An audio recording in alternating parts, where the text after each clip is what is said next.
Welcome to MBTV news.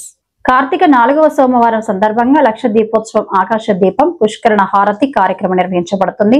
Shri స్వామి అమ్మవార్ల ఉత్సవమూర్తులకు విశేష పూజాధికాలు దశహారతులు సమర్పించబడతాయి. ఈ దీపోత్సవం కార్యక్రమంలో పుష్కరణ ప్రాంగణం అంతా కూడా దీపాలను ఏర్పాటు చేయడం జరిగింది. ఈ హారతి కార్యక్రమంకు ముందు లోక కళ్యాణాన్ని ఆకాంక్షిస్తూ అర్చక స్వాములు సంకల్పాన్ని పఠిస్తారు.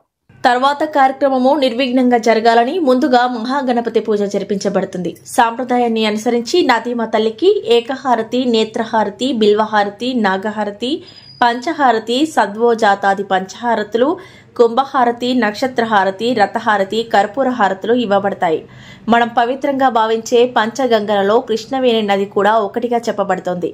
దేవస్థానం లోక కళ్యాణార్థమై ప్రతి సంవత్సరం కార్తీక మాసం సోమవారం రోజున లక్ష దీపోత్సవం పురస్కరణ హారతి ఆకాశ దీపం ఇవ్వడం జరిగింది.